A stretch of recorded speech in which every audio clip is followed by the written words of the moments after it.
কুমিল্লায় BPL champion মোহামেডানের উৎসব। ক্লাবটির হোম ভেন্যুতে সুলেমান দিয়াবাতের হাতে ট্রফি তুলে দেন লীগ কমিটির সভাপতি ইমরুল হাসান। এই ম্যাচ দিয়ে ২২ বছরের ফুটবল ক্যারিয়ারের ইতি টানলেন ব্রাদার্সের গোলরক্ষক আশরাফুল ইসলাম রানা। মোহামেডানের উৎসবের দিনে রেলিগেশন নিশ্চিত হয়েছে আরেক ঐতিহ্যবাহী ক্লাব ঢাকা ওয়ান্ডারার্সের। গাজীপুরে ফকিরের পুলের কাছে ২-১ গোলে হেরেছে তারা। এবং মাঠে প্রবেশ করছে। শিরোপার আনন্দ উৎসবের মাঝেই বিদায়ের সুর। প্রথম লীগ শিরোপা জয়ের উৎসবে মাতোয়ারা মোহামেডান, অন্যদিকে আশরাফুল রানার বিদায়।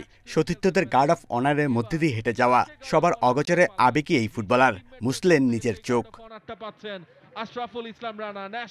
বিদায় বেলাতেও হাস্যোজ্জ্বল আশরাফুল রানা। সময়ের সাথে ধার কমেছে, গতি স্লথ হয়েছে, কিন্তু কমেনি জেতার অদম্য খিদে, ইতিবাচক মানসিকতা।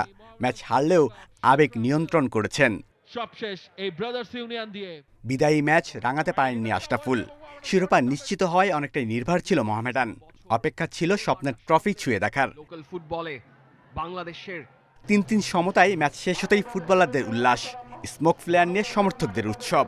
পেশাদার লীগ ফুটবলে শুরু হওয়ার পরে প্রথম আমরা ট্রফি পেলাম।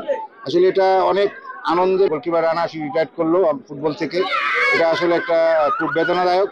তারপরে ফুটবল থেকে রিটায়ার করতেই হবে বয়স হলে। ধর্মসাগর তীরে ঘরোয়া ফুটবলের নতুন চ্যাম্পিয়ন। দিনটি স্মরণীয় করে রাখতে ক্লাব প্রাঙ্গণেও রয়েছে নানা কর্মসূচি। Bangladesh premier league 2024। Shamim Ahmed, independent news.